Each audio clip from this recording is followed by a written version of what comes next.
Hello chess friends and welcome to the channel. Today is round 1 of the Tata Steel 2020. This classic tournament is one of the most important tournaments of the year. Carlsen is playing, there are Caruana, Anish, Giri and Wesley, so with Anand and many strong emerging young players, we cannot ask for more in January. The game that we are going to watch first is Carlsen vs Giri, so let's get started. Magnus Carlsen, with the white pieces, opens with c4, the English opening. Here comes knight to f6, knight to c3 and e5. e3, Carlsen used this line 4 times in 2017, but with mixed results. Here comes knight to c6 and queen to b3, watching b7. This is a surprising sideline. Without thinking too much, Giri continues with g6, only 2 games in database and not among top players. Knight to f3 at move 5 is a novelty and the game is already original. Bishop to g7, now d4, e captures on d4, e captures and short castle for black. Bishop to e2, of course, to shield the king on the e5, and here comes d6, opening the diagonal for the bishop.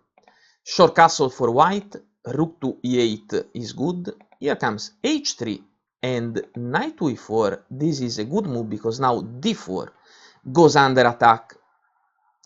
This position also queen back to d1 is playable. Instead here comes knight captures on e4, rook captures, not only attacking the bishop but attacking d4 for the third time.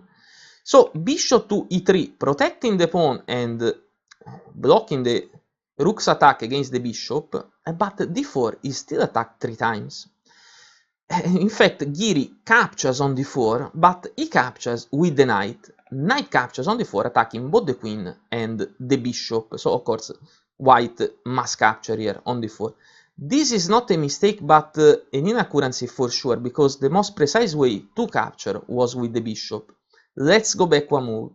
This position, bishop captures on d4, retains a small advantage for black, because now knight captures on d4, there is the knight captures now attacking the queen and the bishop, so white is forced to capture, and with rook captures on d4, black regains the bishop, with the white bishop still here on e2.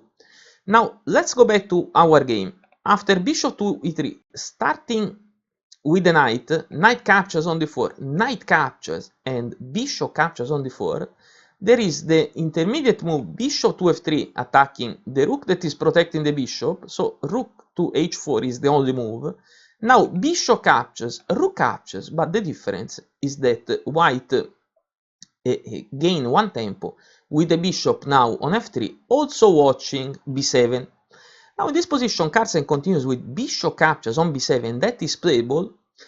A slower idea is rook to c1, protecting the c4 pawn before attacking b7, and a more active idea is rook to e1, gaining some initiative. After bishop to b7, black is forced to capture, because rook to b8, this is a variation that I'm briefly showing you, not played of course by Anish Giri. This is a mistake because it's true that the bishop is pinned, but the queen can move away with tempo, with queen to c3 attacking the unprotected rook. So after bishop captures on b7, Anish Giri rightly recaptures with the bishop. Now the queen recaptures on b7 and rook captures on c4. Rook in a goes to c1, rook captures, and now because the pawn is under attack, Anish Giri continues with c5. With rook to d1, that is the best move, now d6 becomes the target.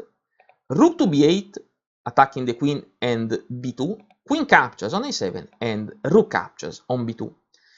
Queen captures on c5, playing against the pin, is the best move, but also a draw offer that Anish Giri gladly accepts.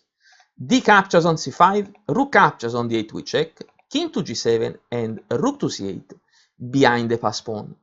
After rook captures on a2 and rook captures on c5, in a complete equal position, the players agree to a draw.